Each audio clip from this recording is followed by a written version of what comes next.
Verbs. A verb is one of the main parts of a sentence or question in English. In fact, you can't have a sentence or a question without a verb. That's how important these action parts of speech are. The verb signals an action, an occurrence, or a state of being.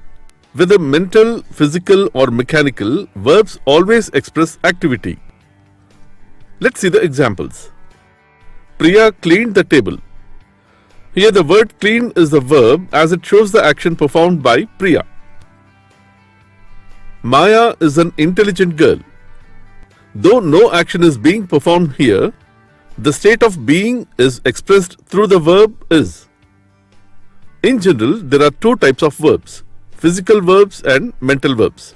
First one is physical verbs. Physical verbs are action verbs. They describe specific physical actions. If you can create a motion with your body or use a tool to complete an action, the word you use to describe it is most likely a physical verb. Physical verb examples. Let's run to the corner and back. I hear the train coming. Call me when you are finished with class. And the second one is mental verbs. Mental verbs have meanings that are related to concepts such as discovering, understanding, thinking, or planning. In general, a mental verb refers to a cognitive state. Mental verb examples. I know the answer.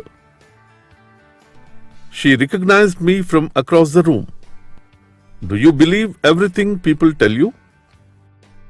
In addition to these, the other type is states of being verbs. It is also known as linking verbs. State of being verbs describe conditions or situations that exist. State of being verbs are inactive since no action is being performed. These verbs are usually complemented by adjectives. States of being verb examples. I'm a student. We are circus performers. Please be quiet. Now let's study the kinds of verbs, and these are classified into three categories.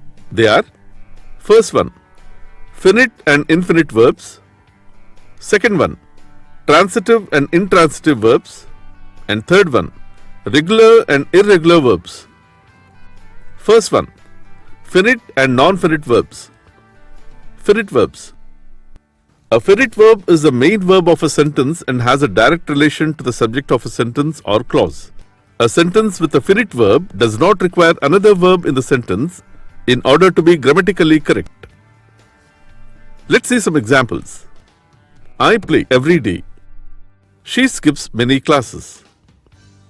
She cried for hours. All the verbs mentioned above are finite verbs as they express actions directly related to the subject of the sentence. The only verbs that could be said to be finite are those in their base form: eat, play, read. All the infinite form without to, their past tense form, or their third person singular form: eats, plays, reads. Non-finite verbs. Verb forms that are never considered finite and are known as non-finite verbs are gerunds, infinitives, and participles, both past and present. For example, the teacher is teaching the French Revolution. Here, the present continuous verb is teaching has been used. Note that teaching is present participle form and is considered as a non-finite verb. The finite verb in the sentence is the auxiliary verb is.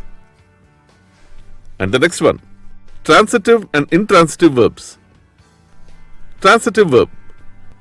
This describes an action that is happening to someone or something. This person or thing is known as the direct object of the verb. Let's see some examples. He is holding a pen. Here the action of holding is happening to a pen. I borrowed the book from the library. Here, the action of borrowed is happening to the book. I was reading an interesting book last night. Here, the action reading is happening to an interesting book. Moreover, transitive verbs can also take indirect objects, which are the people or things receiving the direct object. For example, I mailed the draft to my boss. Here, my boss receives the draft through the action of mailing. Intransitive verbs. These verbs do not have objects, that is, no one or nothing is receiving their action. Let's see some examples. Meera runs. Here there is no object receiving the action of running. I cannot believe that the riots broke out.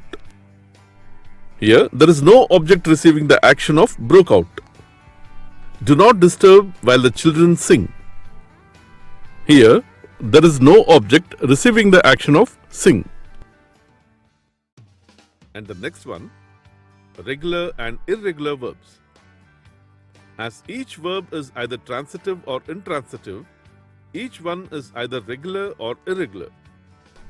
Regular verbs.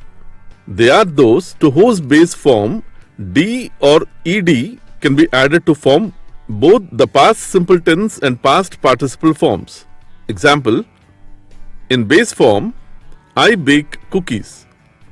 In simple past, I baked cookies. In past participle, I had baked cookies. In base form, they mint coins. In simple past, they minted coins. In past participle, they had minted coins. In base form, we play chess. In simple past, we played chess. In past participle, we had played chess.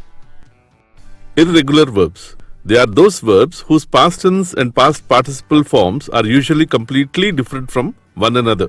And since they do not follow any predictable pattern, one has no other option but to learn each one separately. In base form, I do yoga. In simple past, I did yoga. In past participle, I had done yoga. In base form, I see a cat.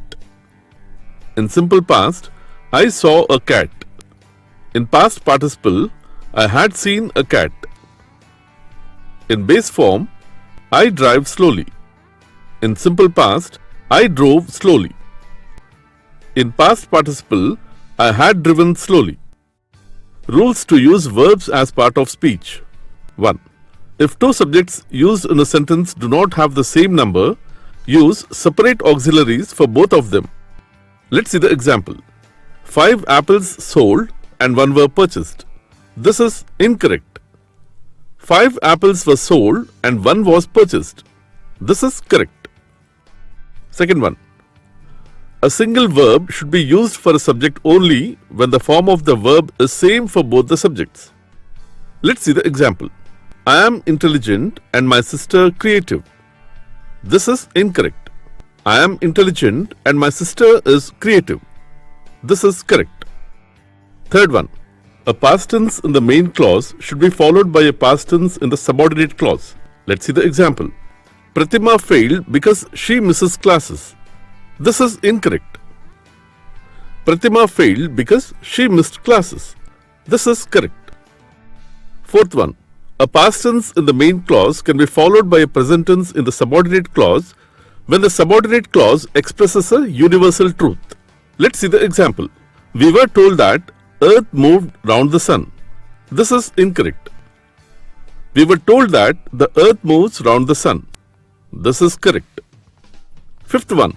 Modal auxiliaries are not used together, but they can be corrected by a conjunction. Let's see the example. You should must come. This is incorrect. You should and must come. This is correct. Now let's study what is subject-verb agreement. Subject-verb agreement. For a complete understanding of the verbs, one needs to get acquainted with the concept of subject-verb agreement.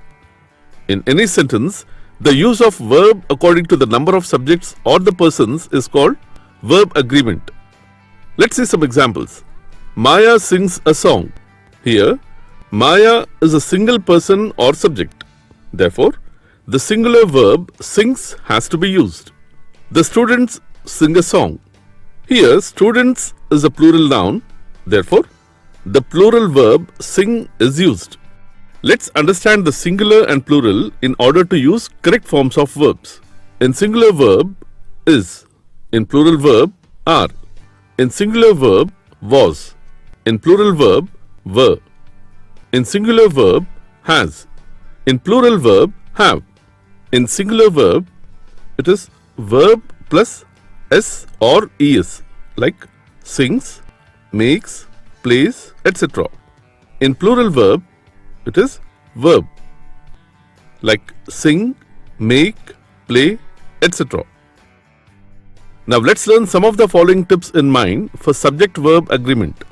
First one, if two subjects are connected with the conjunction and, use the plural form of the verb. Let's see the example. Sita and Geeta are dancing. Second one, if several nouns or adjectives are used for a single subject, use the singular verb. Let's see the example. My friend, philosopher and guide has come. Third one, if two subjects are connected by as well as, with, along with, together with, and not, in addition to, but, besides, except, rather than, accompanied by, like, unlike, no less than, nothing but, then the verb should agree with the first subject. Let's see the examples. Priya as well as Shriya are going to the concert. Fourth one, if an article is used only with the first subject, it means that only one person or thing is being referred to. So in this case, a singular verb has to be used. Let's see the examples. A black and white photograph was taken by her. Ashoka was a great king and a warrior of his time. However, if an article is used before every subject, it implies that different subjects and objects are there. Therefore, plural verb has to be used. Let's see the example. The doctor and the mentor have come. Fifth one, if two subjects are connected with neither nor, either or, not only but also, nor, or, and none but, the verb will be according to the later subject. Let's see the examples. Neither Maya nor Sita has arrived yet. Either you or your friends should leave. Sixth one, the verb should agree with the main verb. Be careful not to place it in accordance with the nearest subject. Let's see the example. The quantity of oranges is less. Ramya and not her friends is at fault. Seventh one, if a relative pronoun who, which, that, etc. is used to correct a subject and a verb, then the verb would be according to that subject which precedes that relative pronoun. Let's see the example. She is one of the oldest women that relative pronoun has have ever walked on the earth. I am one of those who, relative pronoun, will trust everyone who they meet. Now let's see some common errors in subject-verb agreement. First one, else is always followed by but and never by then. Let's see the example. It is nothing else than poverty that makes them naive. This is incorrect. It is nothing else but poverty that makes them naive. This is correct. Second one, as if is always followed by were, even with the third person singular, which it shows pretension. Let's see the example. He speaks as if he was a good man. This is incorrect. He speaks as if he were a good man. This is correct. Third one, not is never used with until. Let's see the example. I will talk until you do not speak. This is incorrect. I will talk until you speak. This is correct. Fourth one, no sooner should always be followed by then and not by but or then. Let's see the example. No sooner I finish this work than I shall begin another. This is incorrect. No sooner I finish this work than I shall begin another. This is correct. Fifth one, hardly and scarcely should be followed by when or before and not by than or that. Let's see the example. Hardly did I reach the venue, then the event started. This is incorrect. Hardly did I reach the venue when the event started. This is correct. Sixth one, that should not be used before a sentence in direct speech. Let's see the example. She said that he will go there. This is incorrect. She said he will go there. This is correct. Seventh one, that should not be used before interrogative adverbs and pronouns in the indirect speech. Let's see the example. She asked me that where I was. This is incorrect. She asked me where I was. This is correct. Eighth one, if two singular nouns refer to the same person or thing, then the verb must be singular. Let's see the example. Secretary and principal are coming. This is incorrect. Secretary and principal is coming. This is correct. Ninth one, two or more singular subjects are connected by and, then the verb will be plural. Let's see the example. Arvind and Ashwin is coming. This is incorrect. Arvind and Ashwin are coming. This is correct. Tenth one, two subjects joined by and will always take a plural verb, but when considered as a single unit, then the verb will be singular. Let's see the example. Bread and jam was bought separately. This is incorrect. Bread and jam were bought separately. This is correct. Now let's see the errors in use of verbs. First one, if two actions in a sentence are shown happening in the past, one after the other, the first act should be in past perfect and the second in simple past. Let's see the example. He left before I reached the venue. This is incorrect. He had left before I reached the venue. This is correct. Second one, a single verb should be made to serve two subjects only when the form of verb is same for both the subjects. Let's see the example. I am hungry and my sister is sleepy. This is incorrect. I am hungry and my sister is sleepy. This is correct. Third one, a verb when preceded by a preposition must be the gerund. Let's see the example. They were warned for come late. This is incorrect. They were warned for coming late. This is correct. Fourth one, when there are two subjects in a sentence and they are not in the same number, then we must have to use the separate auxiliaries. Is, are, am, was, were, have, has for both of them. Let's see the example. One killed and two were injured. This is incorrect. One was killed and two were injured. This is correct. Fifth one, two auxiliaries can be used with one principal verb only when the form of the principal verb is appropriate to both the auxiliaries. Let's see the example. He never has and never will take such a long leave. This is incorrect. He never has taken and never will take such long leave. This is correct. Sixth one, when there is only one auxiliary to two principal verbs, it should be correctly associated with both. If not, two auxiliary verbs must be used. Let's see the example. 10 students have passed, one failed. This is incorrect. 10 students have passed, one has failed. This is correct. Seventh one, when the subordinate clause comes after lest, the auxiliary verb should must be used whatever be the tense of the verb in the main clause. Let's see the example.